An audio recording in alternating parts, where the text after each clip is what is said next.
be yourself, be authentic. Like whatever your brand is, lean in on the superpowers that you have. We all have these strengths and these things that really have the power to change the what's happening around us. You're listening to the No Labels, No Limits podcast with best-selling author Sarah Boxx. We focus on the mantra, no labels, no limits, no excuses. And now without further ado, please welcome your commanding coach with plenty of chutzpah and heart, Sarah Boxx. Welcome, I'm Sarah Boxx. You are listening to the No Labels, No Limits podcast, a podcast that supports individuals and organizations in breaking through limiting beliefs to become more purposeful, strategic, and aligned. Our guest today is Jevon Wooden, a Bronze Star Medal recipient, award-winning author, and dynamic speaker, certified coach, and Army veteran. He's a lot more than that, but that's a taste. He is the CEO and founder of BrightMind Consulting Group, where he helps leaders and organizations elevate both the leadership effectiveness and build values-driven workplace cultures, which in my mind are tightly linked with one another.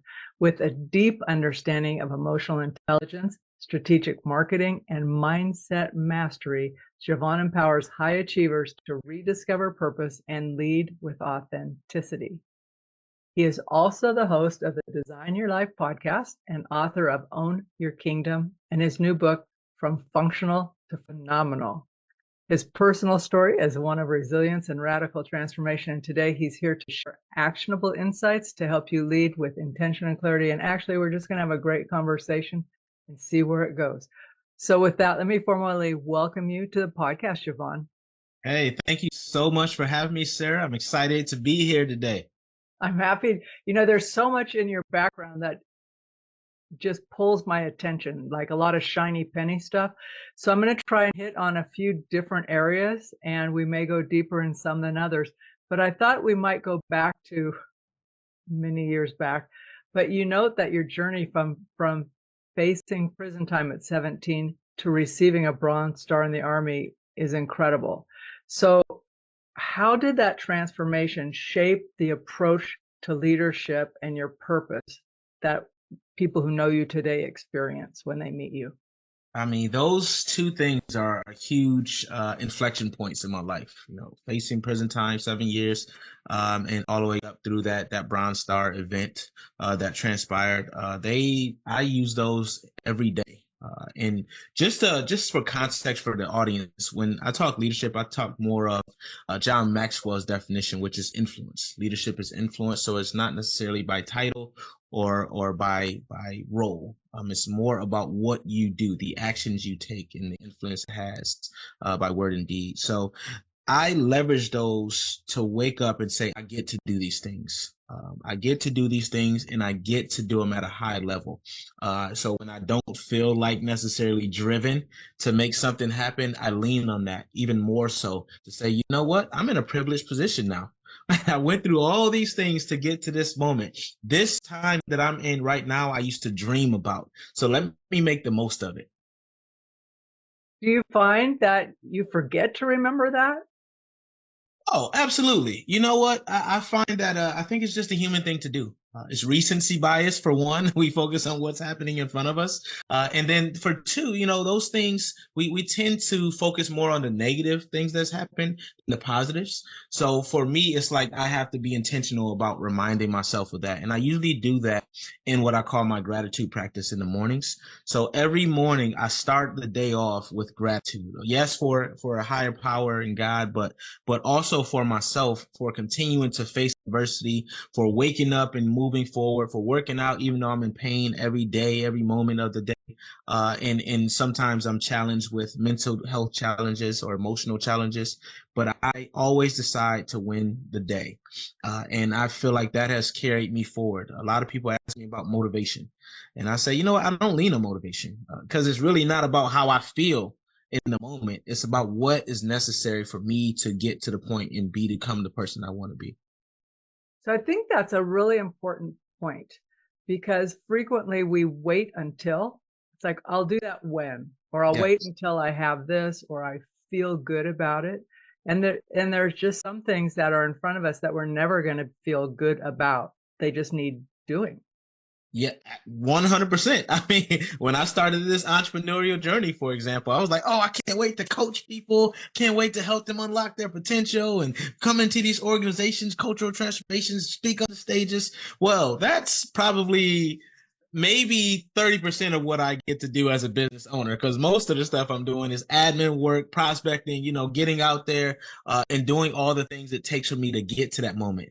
And I kind of think about it as an athlete. As an athlete, they have maybe, the longest is a couple of hours that we see them on that grand stage, right? Playing a game of basketball or whatever sport they're in. But before that, all the preparation that goes into that moment, what people don't see to get that glory, so to speak, that's really what makes the difference between the good and the great.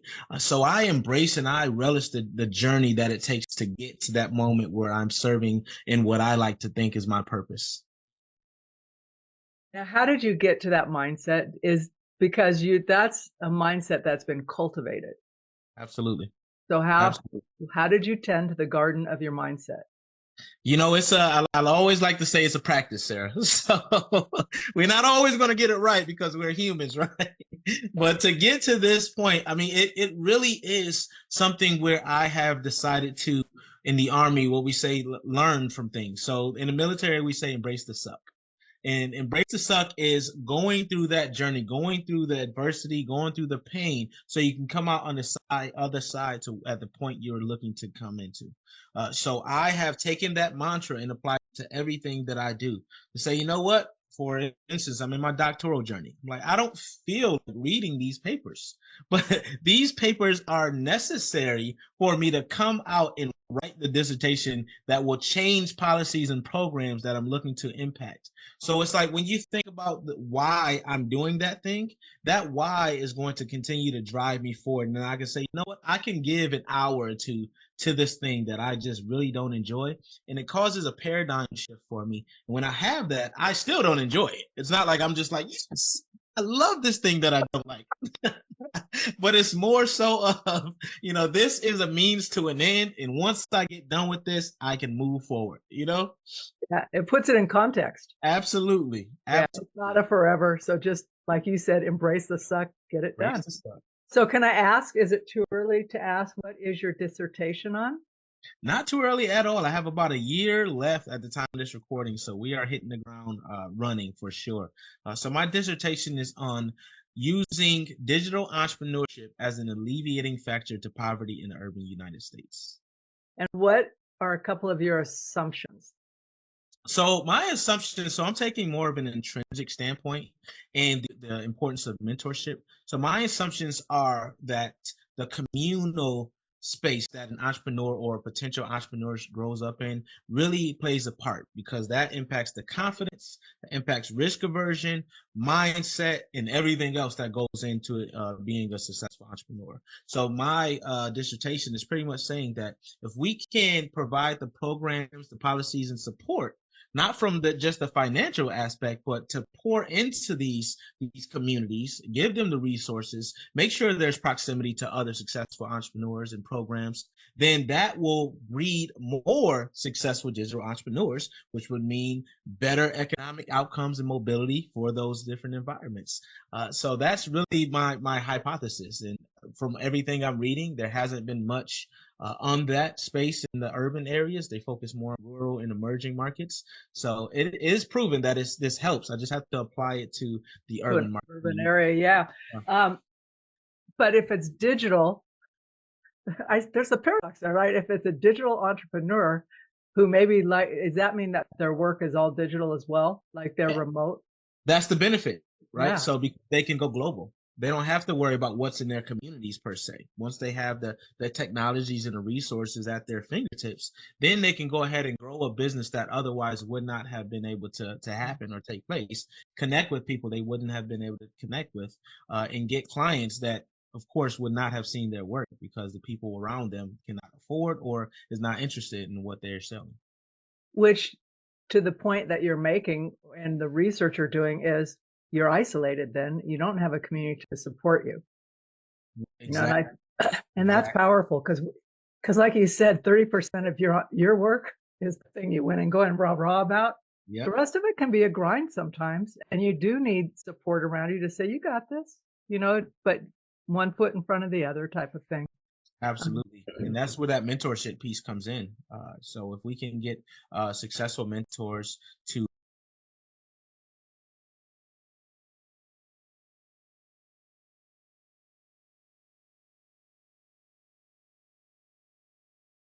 success for that entrepreneur. And also when they're in those adverse times, sometimes it, I'm done. Like I'm out of funds or I'm out of whatever. I've tried everything. I coach them through that adversity so they realize like, hey, this is just a part of the journey. Most entrepreneurs who are not successful in their first go round. And if they were, that sustained success is really what we're seeking. So we have to understand that. And I think that's an important thing for folks to know, because I know for me as a business owner, but also as someone who helps others, that sticking point is the point at which people go, is it even worth it? What's the point? And I always wonder, but what if you just thought about it different or hung in there a little bit longer? Because you don't know, the next corner you turn might be the corner you needed to turn to see things differently. Absolutely. Absolutely. And it's interesting, this journey of entrepreneurship. Speaking of that, is that, oftentimes, we do what's familiar to us. Entrepreneurship challenges you to do what is unfamiliar. And I feel like that's where I've always found the jewels, is to say, you know what, I'm going to go to this networking event I probably never would go to, but I'm going to go over there, or I'm going to travel to this conference that I don't feel like traveling to, right? It's those moments that have always bred the most fruit or bore the most fruit for me. I don't know what your experience with that is there. Well, you're calling me out on a couple of things. It's been a while since I've done that, but you're right, because you're in a different environment.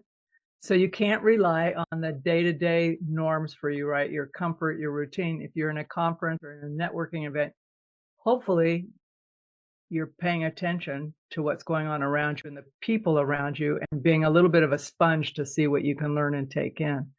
So, Absolutely.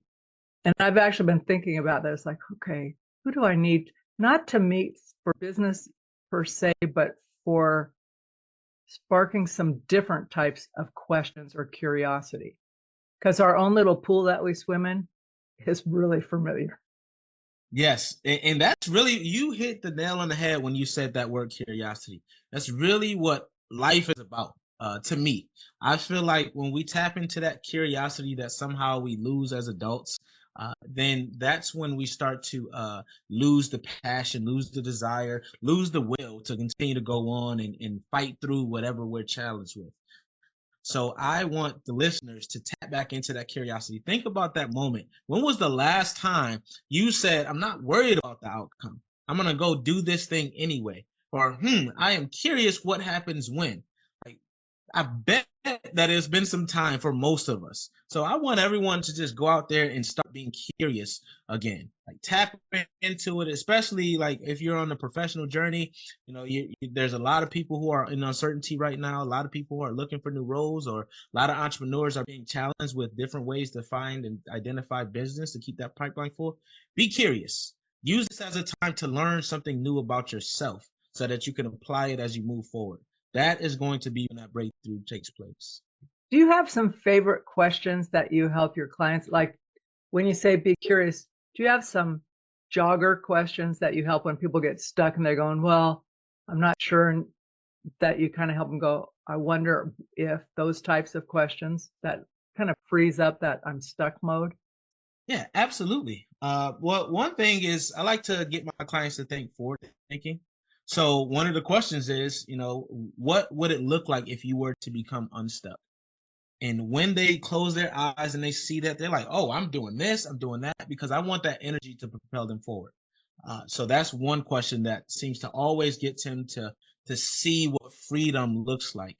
And it takes tapping again into that curiosity. And then you're going to ask, so what steps did you take along the way to get there? So that they can start reverse engineering, like, okay, I'm here now to get to that beautiful beach that I was on or whatever it was. Here's what I've done. Cool. And who helped you along that path? Because we can't do it alone. This success is not a lonely journey. It's meant for us to be carrying one another. So once we identify those three things, typically they're like, all right, we're moving now. We're walking in the direction, and then I can kind of keep asking them more questions as they get more excited and feel more free. What are you know, I talk with a lot of different folks as well, and so I'm wondering, you work with high achieving leaders.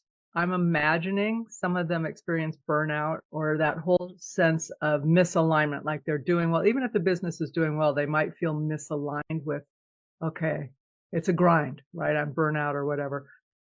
First of all, let me test. Do you have clients that come to you for help with that?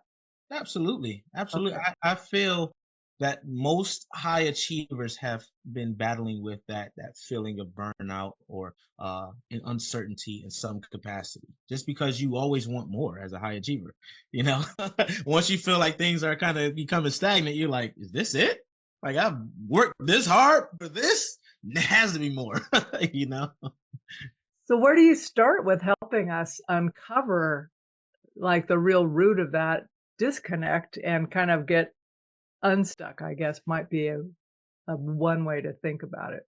Yeah, typically, when we feel that way, it's because something isn't aligning with our values anymore. So the first place I like to start is a values assessment. Like, are you in alignment? Is what you're doing right now in alignment with your values? And if it's not, then we know where to work. If you think it is, then I'm going to ask, why is what you're doing important for you? Or what does more mean to you? Because you need to get clarity. A lot of times we're just like, okay, we set a goal previously and we hit that goal. What next? And that's when they get that feeling. Because burnout is not necessarily that you're overworking, is that you don't feel like you're moving when you're putting in that work. So we just have to make sure that where we're putting our energy is where we still need to be going. And a lot of times it's just that simple question, like, why is what you're doing important for you? Or how do you feel each day when you wake up and you think about what the tasks are at hand are? What happens when you decide to take a moment away? Are you still thinking about, what are you thinking about? Because I want to see where their mind space is. I want to see if there's something that is grabbing their attention subconsciously that they have not been aware of. So once we get that and we make it conscious for them, now we can play the game. And now we can say, okay, you mentioned that this thing was on your mind, or you mentioned that when you wake up, you feel a little anxious. Tell me more about that. Right? Because what we're doing is we're identifying patterns. We are patternistic creatures. And once we can identify patterns, then we can put in an action plan to move forward past that pattern or change it or do whatever we need to do, right, to move and become a better version of ourselves. So that's really what I'm doing every time when I'm coaching someone is I'm looking at, you mentioned burnout, but is it really that? I want to do a root cause analysis. Oftentimes we think it's one thing, but it's symptomatic. We're getting that radiating pain because something else is taking place. So that's what I want to identify. And I also want to know, like, does it happen in the pattern? Does it happen when a specific person is around, or does it happen during a certain event? Or is it all the time? What alleviates it? Just like a doctor does diagnoses, we're doing a diagnostic as well. We're running tests just to see what we actually need to fix instead of trying to throw the wrench and we need a hammer. Yeah, I know it can be really tempting to just want like, hey, Jevon, give me the 2 aspirin that I need so I don't have to feel like this. But when you start asking things about values, I know for me, that's not a one and done thing. No. It's like, have I been pulled off track? Have I let myself drift? Am I clear on values? At different stages in your life, they can shift. Like you might have a bunch, but the top ones may have shifted somewhat because of family or whatever. So I think that diagnostic root cause is pretty powerful work to do. And I can tell by how you talk that you're just coming ahead straight on. Oh yeah. I feel like, Sarah, when I do this work, I'm there as their coach to help them be better. So I can't be, just tiptoeing around. I have to call it as I see it so that I can help them. Right? And a lot of these people, high performers, they don't want the fluff. They just want to get straight to it. And that's my personality. But I'm gonna do it with energy, and I'm letting you know that I'm holding you accountable because you said you wanted this. This is not my agenda. This is your agenda. You said you wanted it. I am here to help you as much as possible get there. And one of the things that I always ask of my people, they always say, "Can I be honest?" I'm like, the only way where this is going to work is if you are honest and if you do start to do some introspection. Most of us reflect, but we don't introspect. And introspection really allows us to point the finger at ourselves to say, what part do I play in this? And that is the hardest work to do. And that's why I'm straight up with my clients, Sarah, because to get past that hard work, you have to be able to dial in and know exactly which buttons to push. And once we find out which buttons to push, we put in that right combination, it's going to unlock. And that may take some time. It's really dependent on that person. But what I've realized is the people who have gotten to a point where they're just annoyed or frustrating with this thing, this nagging thing, they are more willing to do whatever it takes during those sessions and outside of the sessions, which is where a lot of the magic takes place. They are more willing to do it than those who just have not gotten to the point where that problem is something that is frustrating them. It may be a nice to have to solve, but once it becomes a must, there's nothing stopping them. And we all can tap into that. We don't have to wait for a problem. We all could tap into that unstoppable mindset if we just tap back into that curiosity. And it does help, though, to have someone to help you be accountable along the way, because we are, as humans, pretty good at telling ourselves stories. Yes. I think we all should have someone. And I do what I call a 360-degree support. So the first is the zero, right? The zero is you. You're in the middle. And then when you take a step out, you have your close friends, close relatives that you tell your deepest and darkest to. And then outside of that, I feel like we all should have some type of professional, unbiased assistance, because that's going to get us the person that we are investing in to help us become better and see our blind spots that some people may not call us out on, or some people may not be trained to see. So that's where your therapists and your coaches come into play. And that third one, I like to say, is my virtual mentors. That's people who I may or may not actually know, but what they do inspires me in some way, shape, or form so that I can be informed on my next moves. Like what would they do, or what have they done? That's something that has me thinking outside the box from what I would normally do. So that's how I kind of go through and get unstuck when I'm there. Yeah, that's a great visual, of the person in the middle, the next ring, and out. But I agree with you. It's helpful to have someone outside of us who cares. They're invested in us, but not about how what we do doesn't affect them.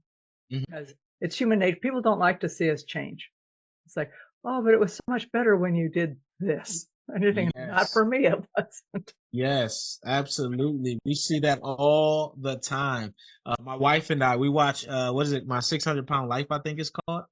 And on that show, they usually have a spouse, right? And then as they go losing the weight and they become a better version of themselves, their spouses don't like them anymore because they've changed. And it's usually the fact that they relied on them in some capacity, and now they feel like they're not needed. Right. So we have to be mindful of that. Like, why is it that you don't want me to change? Why is it that you don't want me to become a better version of myself? So watch that closely if you have some folks around you like that. Well, that brings me to one of my other questions for you, because you have this mix of emotional intelligence and then the whole marketing strategy in your work, right?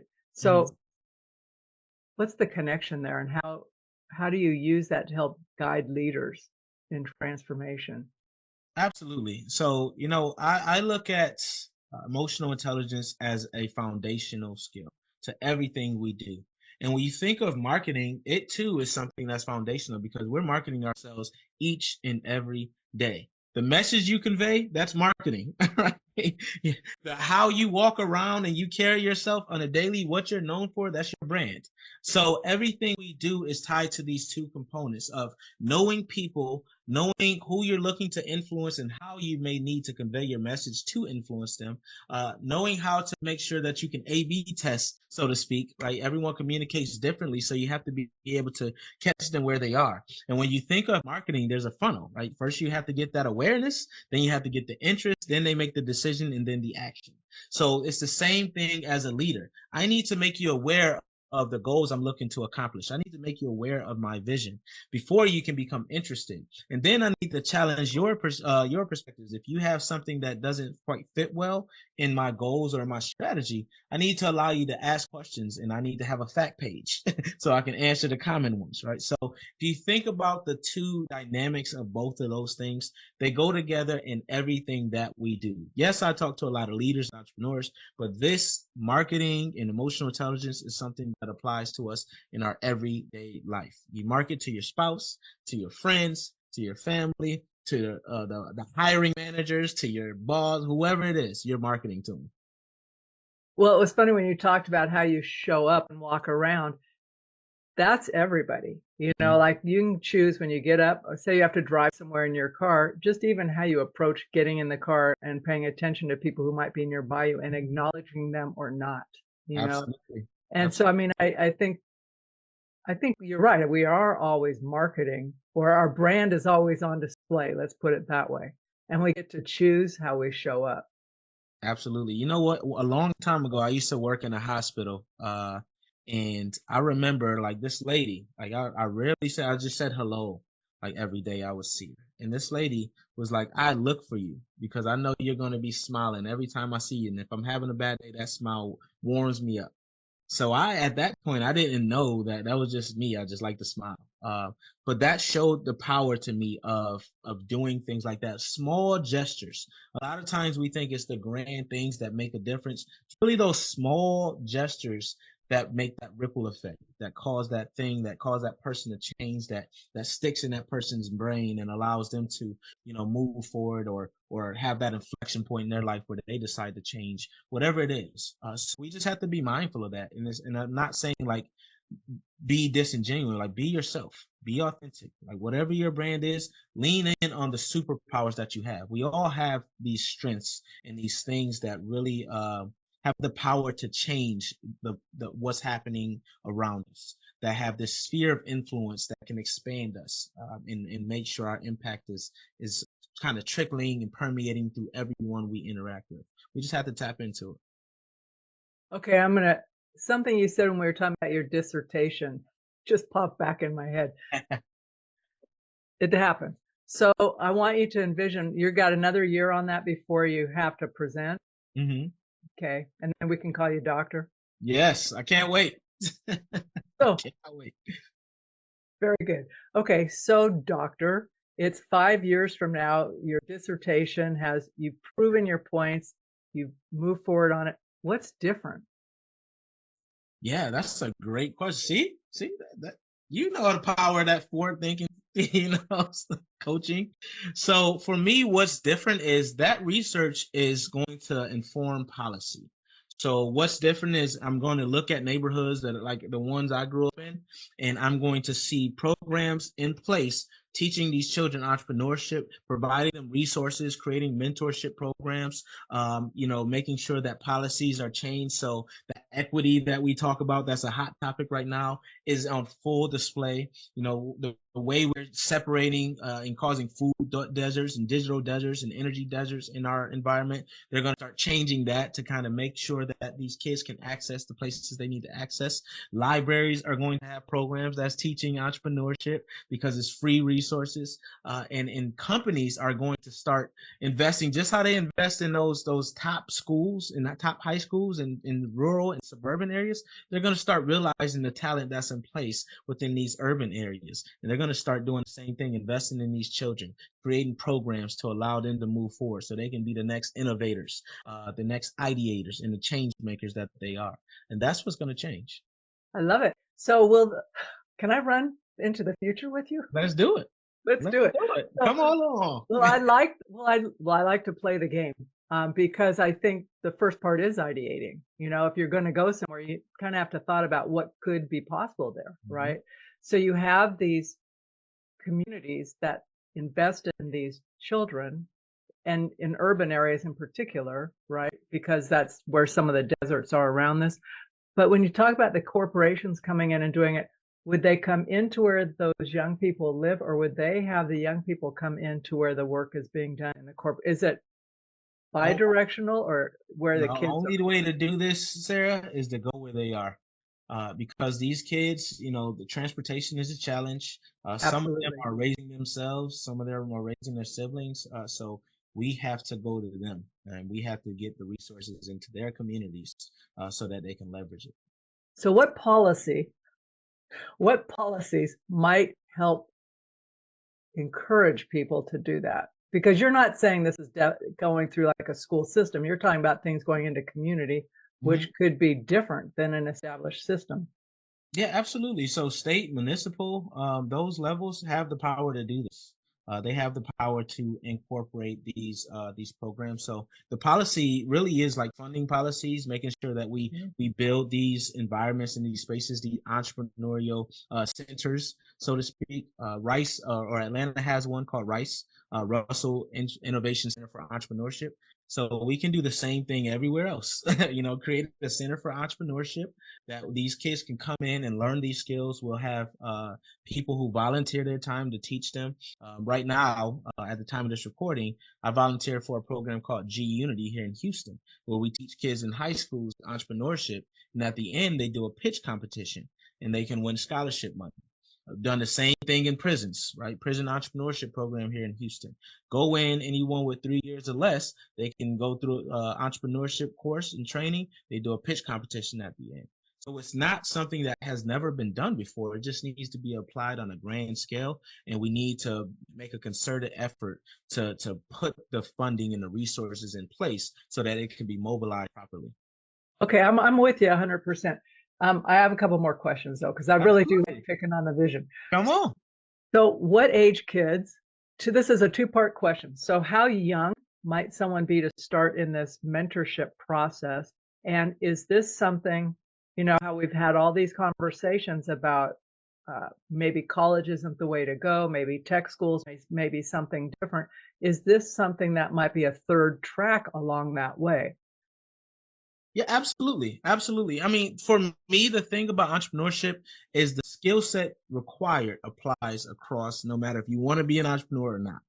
Right. So even if you choose like, I just want to know what it takes, that's fine. The curiosity is the key. And as far as age, the younger, the better.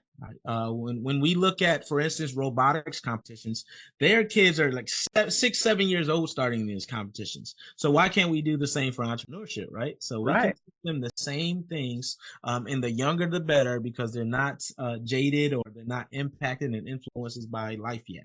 So I want them to go ahead and see what's possible. We can change, the skills that are learned based on where they are.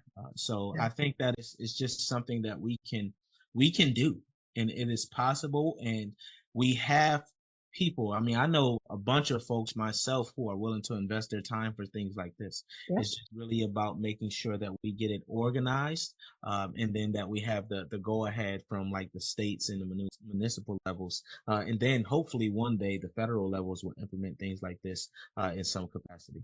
So where are you going to start first? Are you going to stay in home at Houston? I want to start here. I'm starting Houston. I'm from Rochester, New York, so I want to take it to Rochester, New York.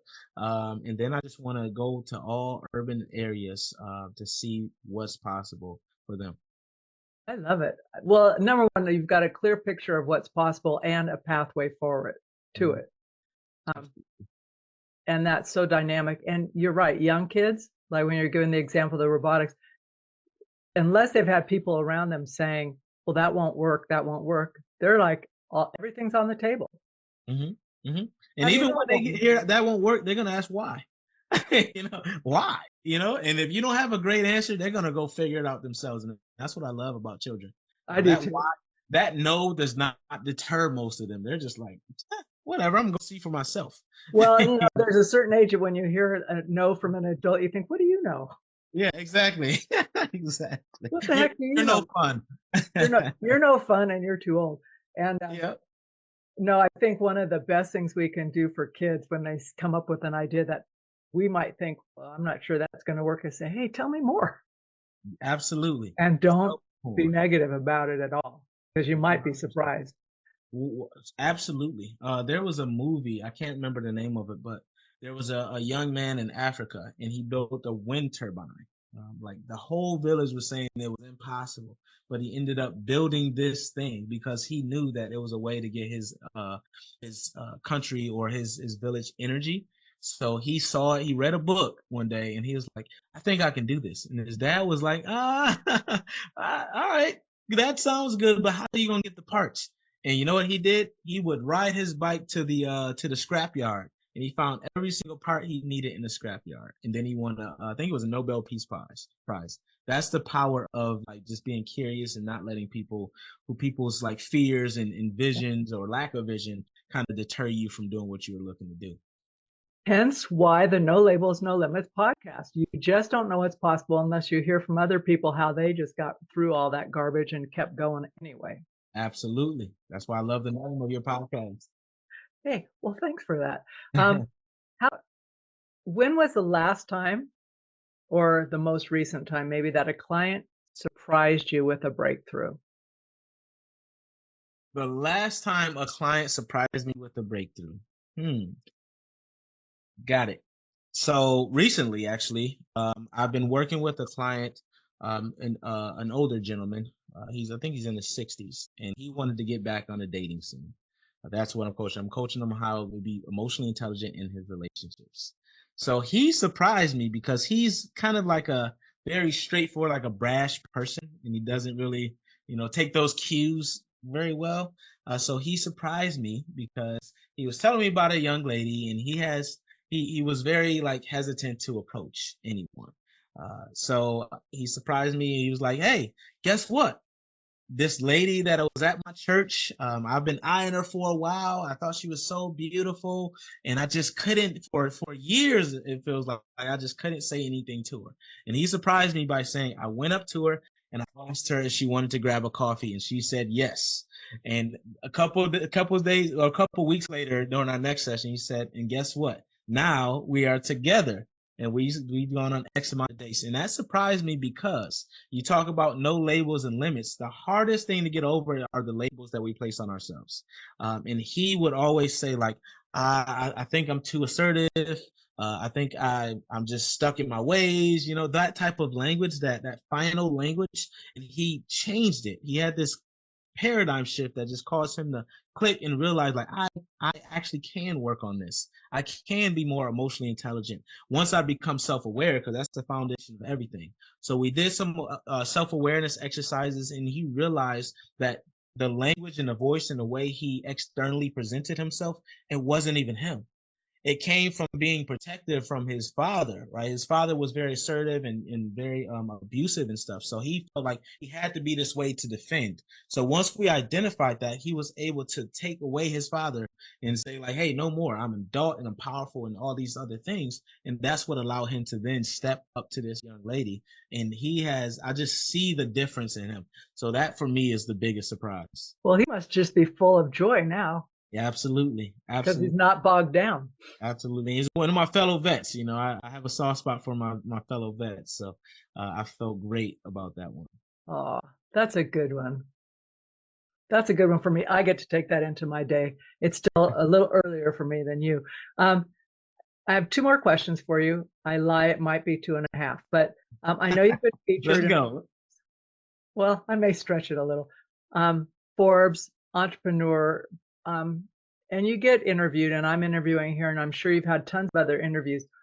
The question is, what's a question you wished you'd been asked that we haven't been asking? For me, what's a question? I have to think through the index of questions. Let's see. Question that I haven't been asked that I wish people would ask.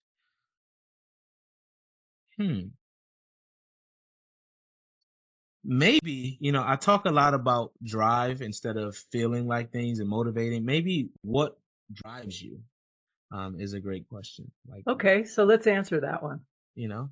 For me, what drives me, it like we talked about earlier, like values change. And right now, what drives me the most is my wife and my daughter. So I always want to put joy in their hearts instead of pain on their faces, right? So every decision I make, I'm making it through the lens of their eyes. So that's really the greatest, oh, sorry about my dog. That's the greatest driver that I've ever had in my life. I've wanted a lot of things, Sarah, but to want their joy is something that I can't grab it, but I can see it and I can feel it. And that is what gets me through those hard days when I wake up and I'm just like, I don't think I have it. I don't think I got it in me right now. I look over to them, or I'll go to my daughter's crib and I see them while they're sleeping, and I say, you know what? I just found it. Okay, I can't ask. What kind of dog is that? That is a Shiba Inu. So Oh, they're little toughies. yes, very stubborn. He's like his dad, stubborn. He does his thing. He knows what he wants, so he goes for it. That's funny. I could barely hear it, but as someone who loves dogs and loves living with dogs, they come up with things at the oddest times. So, They do. I have no idea what he heard or saw, but for some reason he was ready to roll. But thank God for this Shure microphone. exactly, a good blocker on it. Absolutely. So I want to wrap this up. First of all, I want to thank you for being on the podcast, because for me it's been very uplifting. Your energy is just phenomenal. And so I know we didn't talk about your book, and I think if that's important to you, I would actually like you to say something about that, your new book. That has it out yet or coming out? You're from Functional? From Functional to Phenomenal. Okay, I'm interested in a little bit about that, because first of all, I like the title, what it implies, but will you share a little bit about that? Yeah, absolutely. So what I've done in this book is I use my story to teach business lessons. So I think that's what draws people in. So the book is walking you through my 5 why framework. And the 5 whys is really, starting with your goal, clear vision and purpose. And then you have your what strategies and tactics you're going to put in place, what resources do you need. And then you have how are you going to make the change easier for you, like we were talking about earlier. And then we have yoga is the 4th why, which is being flexible and adaptable to change and embracing that journey. And then you have how are you going to get people to evangelize and really solidify what you're looking to put in place. So that's it in essence of what the book is based on. But it's really a business leadership book. And I'm big on relationships, so that's the lens that I'm writing this book from. Is like, hey, we can run all the ads we want to spend all the money we want to kind of grow our brand. We can run all the PR campaigns. None of that matters if you do not focus on people. If you do not understand relationships, you're not genuinely connecting. And this is more from a service-based business lens, but that's what that book is in essence. And I've gotten really great feedback. It's been out for about a month now. So everyone who's read it is saying great things. So my journey, my plight is now to just get it into as many hands as possible. Well, hopefully this will be a little trigger for some folks to pick it up and check it out. Check it out. Well, and now that you've listened, you know the energy and the heart with which the book was written. And I think that can be a big influence in and of itself, just Absolutely. Because you can tell where someone's coming from and the care that they have and what they do. But I like to let our guests take us out of the show. So leave us with some, I don't want to put too much pressure on you, words of wisdom, but your thoughts to wrap this up. Yeah, absolutely. Sarah, we mentioned earlier that everything we're talking about is a practice. We are humans. And as humans, we have to realize that the most beautiful aspect of life is uncertainty, is the fact that we don't know what happens next. But leaning in on that fact, it should allow us to embrace the journey. Embrace putting one foot in front of the other. Embrace being able to pivot and adjust in the face of change. Embrace being able to overcome adversity, because you are powerful enough to do that. And get this, you have already overcome the toughest days in your life. So that should be something that can carry you forward. So just lean in on that. Lean in on the fact of your power and your beauty within. Thanks, Jevon. And I want to tell listeners, if you've taken as much from this episode as I have, please share it with a friend, rate and review it. It really is great that you, the listener, and I get to hear, but it's even better when we share with people we know could benefit and build on the vision. You know, you heard out what's possible 5 years from now once Jevon finishes up his dissertation and it's out there. So share, let's build it out and bring that forward. Absolutely. Thank you so much for having me, Sarah. My pleasure. You've been listening to the No Labels, No Limits podcast with best-selling author, change agent, and strategic business coach, Sarah Boxx. You can grab the show notes and find out how to work with Sarah at sarahboxx.com/No Labels, No Limits podcast. We'd love this podcast to reach as many people as possible.